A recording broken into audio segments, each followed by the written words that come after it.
Next on Currents News, the impeachment battle on Capitol Hill flared up this morning. President Trump knocked the former ambassador to Ukraine as she testified to Congress. New York's bishops came face to face with the Pope today at the Vatican. We have exclusive coverage. Authorities are still searching for a motive behind that deadly shooting at a California high school, the teenage suspects being called a quiet kid. Plus, waters are rising inside St. Mark's Basilica. The famous Venice church is being damaged by the worst flooding in more than half a century.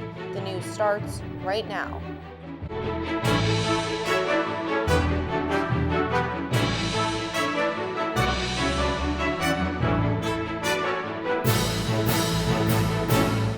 Good evening, I'm Emily Drewby. Round 2 of the impeachment battle on TV today with a twist. This time, President Trump seemed to be watching. As the former ambassador to Ukraine testified on Capitol Hill, the president fired off a tweet from the White House. Mary Maloney reports the latest.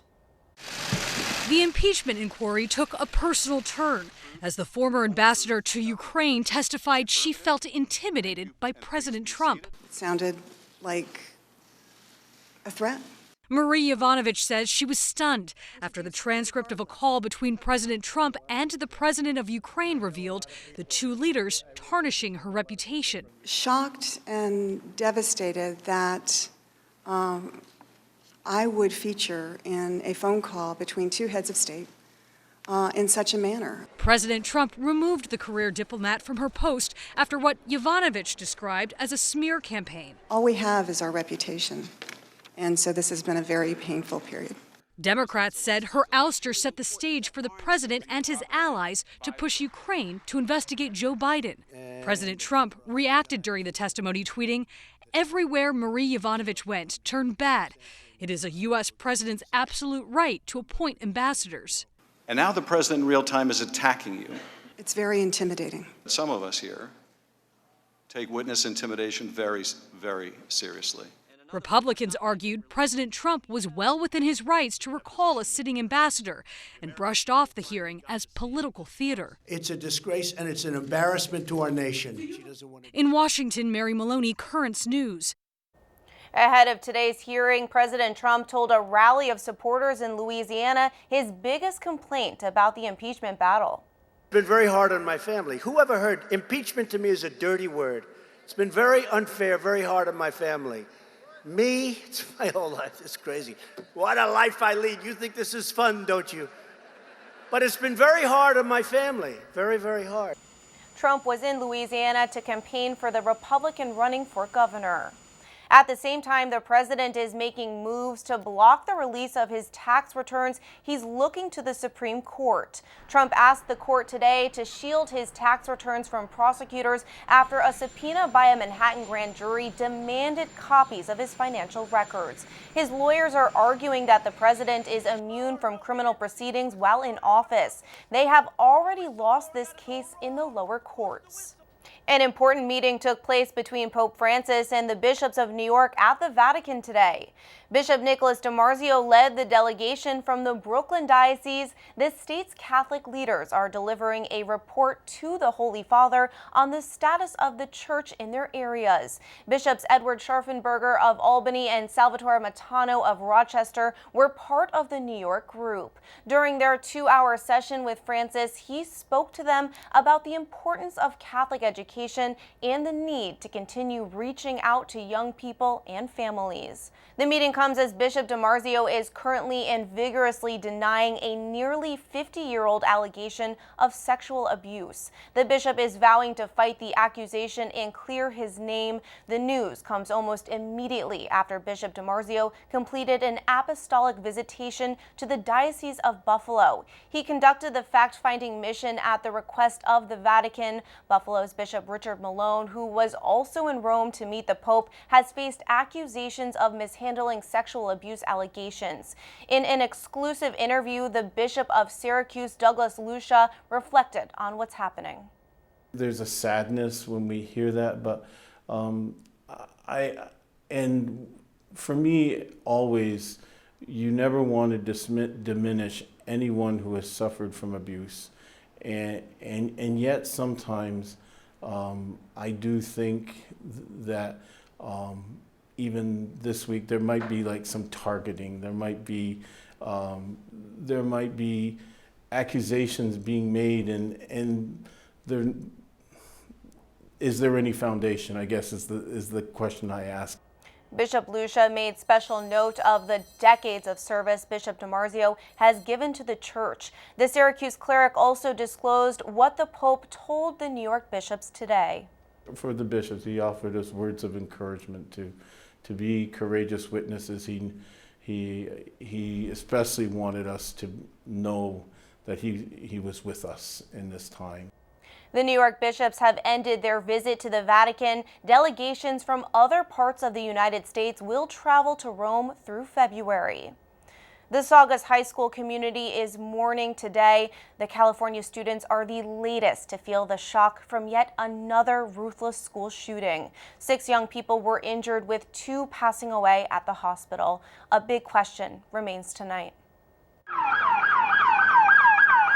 Why? That's the question being asked today after a teenager allegedly opened fire on his classmates at a California high school. At this time, we have no reason to believe that the subject was acting on behalf of any other group or any ideology. The suspect is being identified as a 16-year-old student at Saugus High School. The attack happened on his birthday, according to police. Investigators are still searching for a motive and a connection between the alleged shooter and his victims. Police can be seen here searching his home. They haven't yet said if they found anything. The attack shocked some of his neighbors. I've known him his whole life. I remember holding him when he was a baby.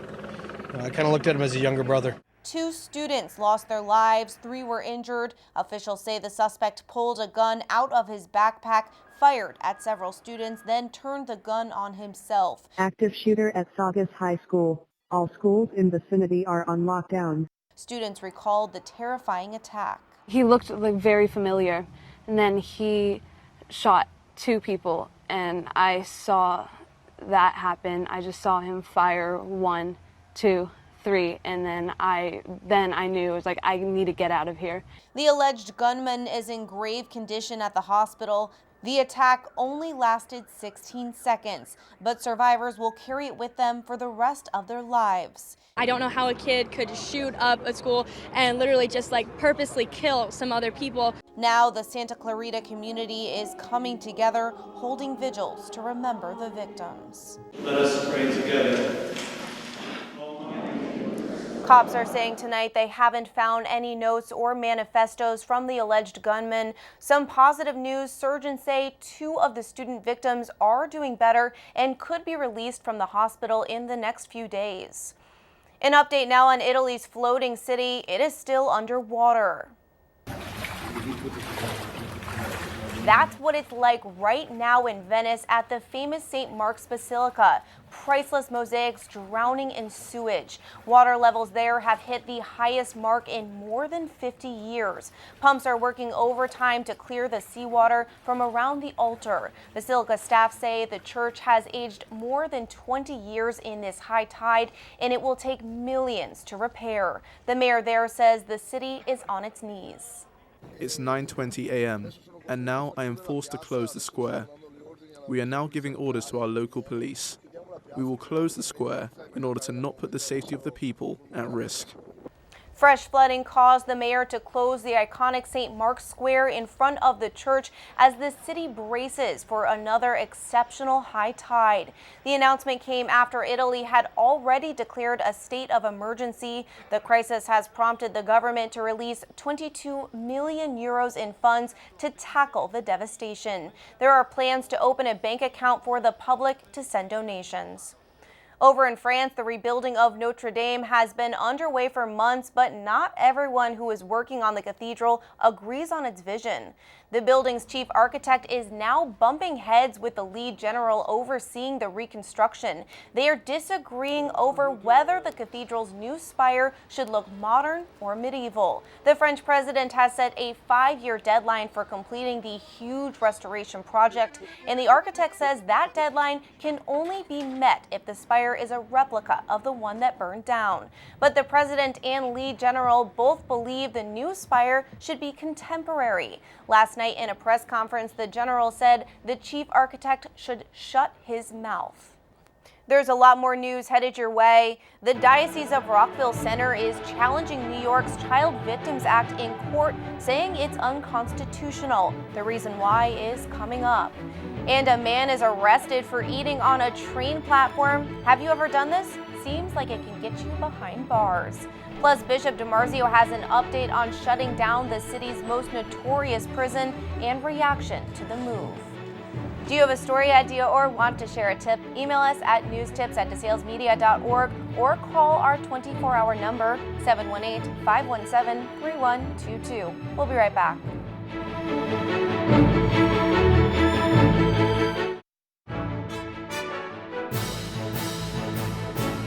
The Diocese of Rockville Center is in the midst of a lawsuit. They're calling the new law that changed the statute of limitations for child sex crimes unconstitutional. The Child Victims Act opened up a year-long window where any child sex abuse victim can file a claim against their abuser regardless of when the alleged crime happened. The diocese is challenging that law on many grounds, but they're arguing that New York's Constitution allows for time-barred claims only in exceptional circumstances where claimants were previously prevented in some specific manner from asserting timely claims. New Yorkers see it all the time, people eating on the subway, on the platform, or in the train cars. When video of a San Francisco man being busted for eating breakfast on a platform hit social media, it went viral. He was waiting for a rapid transit train in the city's BART system. Michelle Kingston has more from San Francisco. Eating. Bro, so what? Stephen Foster was eating a breakfast sandwich on the Pleasant Hill BART platform, waiting for his train to take him to work in San Francisco when a BART police officer approached him. Let go of my bag. You are detained and you're not free to go. I'm not detained. I haven't done nothing wrong. I've done nothing wrong. You are detained. Stop. You're under arrest to go into jail, my man. Detained for what? For eating. It's illegal. I thought he was joking at first. It was early in the morning. I've never been stopped for something like this before, so I thought he was joking. But what did he say? He put his finger on my face and said, "You can't eat on BART." And I replied back, I was like, "I'm not on BART, I'm on the platform." I was like, "I'll be done before I get on my train." But the situation escalated. Foster eventually handcuffed. He was cited for eating the sandwich, something he says he sees people doing every day. The video his girlfriend shot of the entire incident went viral. BART's general manager, Bob Powers, apologized and said in part, "I'm disappointed how the situation unfolded. I apologize to Mr. Foster, our riders, employees, and the public who have had an emotional reaction to the video." But that wasn't enough for Foster. And the harm that here was what? Eating a sandwich. What was the harm? Doing something that a lot of other people do almost routinely, none of whom get arrested, none of whom from what we can tell, have been treated in such a way. Attorney John Burris believes the BART officers involved racially profiled Foster. His sandwich was almost done. He was almost finished with it, but yet the officer created this confrontation. BART says they will not comment on a future lawsuit. Michelle Kingston filing that report from San Francisco adds that BART has 45 days to respond to Foster's claim. Here in New York City, the MTA has lots of rules covering everything from paying fares to carrying weapons. The selling of food in the subways is prohibited by law. The recent handcuffing of a woman selling churros highlights that. But there is nothing we could find in the rules that prevents eating on the subway. Before Bishop DiMarzio left for Rome to meet with the Holy Father, he prepared this week's Into the Deep segment with Ed Wilkinson. The bishop wanted to update us on the moves to shut down Rikers Island and reaction in the neighborhoods to the decision. We're going to do an update on a story that we published a couple of weeks ago, Bishop, about Rikers Island. So the City Council has now taken it a step further and voted to close down Rikers Island, which is a position that you supported. And it was a pretty lopsided vote. Do you think this was a popular issue in the city? Well, it was popular in the City Council. It was not so popular in the neighborhoods where the new jails will be. Actually, they're not. They're going to be expanded. I mean, the jails are already there. There's a lot of reasoning that makes sense. I mean, they need to be close to the courts and the individual counties that have the person in the court. That makes life a lot easier, moving people back and forth. That creates a lot of extra time and waste of resources. The issue of Rikers is that maybe it was too big. And it wasn't a place of rehabilitation. It was a place of warehousing people waiting for trial. There's nobody there that's convicted, really. Mm-hmm. They're waiting trial. And so this became another problem. The population had been reduced from 20,000 down to, I think it was 12,000, 13,000 most recently because some of them was shifted, like the Brooklyn House of Detention was closed for many years and that was reopened. So that reduced the population there. But the hope that closer to the court, closer to the people, so relatives could visit. It was very difficult to get to Rikers. Really, if you don't have a car, it was a difficult place to get to. So there's a lot of reasons. Unfortunately, after it was all done, the police commissioner came out and said, well, I hope we have a place that if we do have a rise in crime, where are we going to put people? Right, he was upset. He didn't like that. But he never said anything before, so it wasn't hard to understand that. But the conditions there, for most part, were difficult for the inmates and also for the guards. So it needed a change, and it's not gonna happen tomorrow. It's 4 or 5 years from now, and let's hope it will be better. There will be some rehabilitation component to it, so that people don't just waste their time there. And we have to deal with the court system. The people shouldn't wait forever for a hearing. Some of it's just dragged on. And that's another part of the reform that is needed. It's almost like we need to reform our whole mindset about criminal justice, though, because we don't really think about jail as rehabilitation. We look at it as punishment, right? But that's not the Christian point of view on that. No, we're wasting our time and money because the recidivism, coming back and doing the same thing again, is very high if the person isn't rehabilitated. Punishing them doesn't change their mindset or their activity. If they don't have any motivation not to do it again, that's what rehabilitation is about. So people in the neighborhoods, of course, are nervous. They don't want them in their neighborhoods. It's the old NIMBY, not in my backyard syndrome. What do you say to the people in our neighborhoods who might be afraid of having more prisoners in the neighborhood? Yeah, but the thing is, they're not prone to escape. I think they're pretty well incarcerated. So there should not be a problem. Again, they're close to the courts in each place. So it's already a public area. It's not, a residential area. So I think, I have sympathy in a sense, but I mean, let's get realistic. What fears do they have? It should be, it's a contained situation. Some people would say, why don't just take the money and rehabilitate Rikers Island right there and make a new facility out there? Well, you have the same problem, that it's isolated, that it's too big, and that you have all the transportation problems. Some people think it's a land grab by the city because they want to extend the runway at LaGuardia Airport. Have you heard that one? I think I did hear that, but not so easily done. Right, okay. Yeah. But why did you get involved in this in the first place? I know you and the cardinal were there. Well, because the judge who had a commission to study it came to Choral, which is an organization of religious leaders of the city, and asked us to support it. And he did a pretty good job of convincing us of the facts. Very passionate about what was happening, and he asked us to do a press conference with him. So that's how we got involved. Good. Rikers Island will be replaced by 4 smaller jails in every borough of the city except Staten Island. The project isn't expected to be completed until 2026.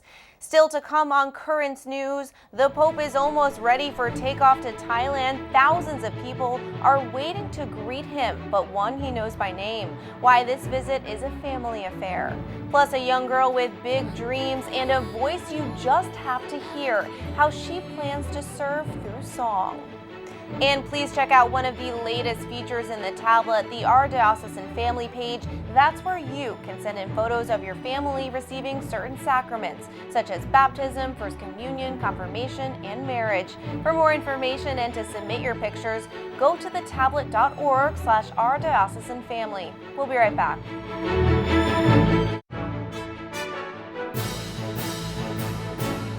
Pope Francis will be making his way to Thailand next week. The trip is foremost a mission of peace, but it will also be a family affair. His translator in Thailand will be his second cousin. Sister Ana Rosa Savori has been a missionary there for more than 50 years. The pair's grandfathers were brothers. They haven't seen each other since last year, but Sister Ana Rosa says they regularly exchange letters and postcards. She also said when she sees him, she calls him by his name. That's Jorge.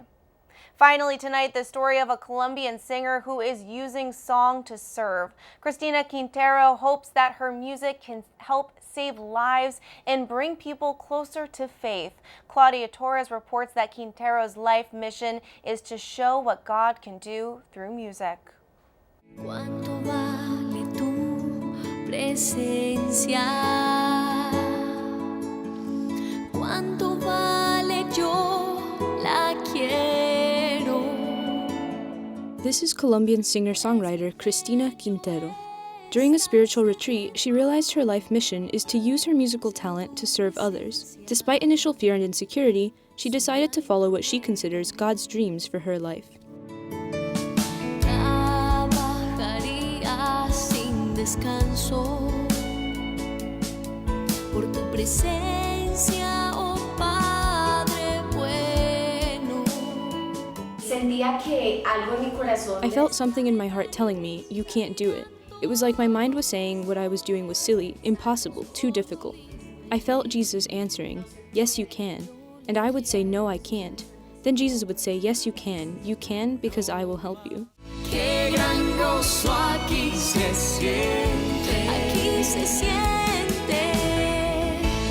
Cristina has recorded her first album, and many of her videos have gathered thousands of views on YouTube. She wants her songs to bring people closer to the faith, going beyond the initial emotion that music evokes. Our objective as Catholic singers is not simply to entertain with a song. The idea is for the message to transcend and reach the heart, to not only affect the emotions, but to truly move the will to something, in this case to love God. Cristina says it is incredible what God can do through music. She recalls a girl who wrote to her saying she almost committed suicide, but then changed her mind after watching her sing.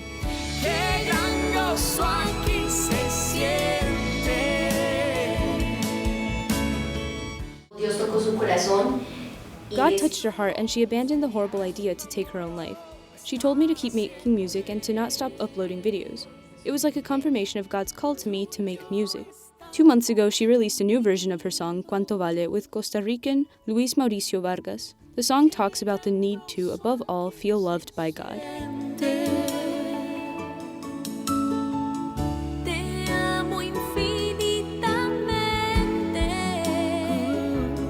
Nuestro amor es para siempre. That was Claudia Torres reporting. If you liked what you just heard, you can listen to Christina's songs on Amazon Music. I know I'll be. That is Currents News. I'm Emily Drewby. Thank you for joining us because we are putting your faith in the news. Hope to see you again next time.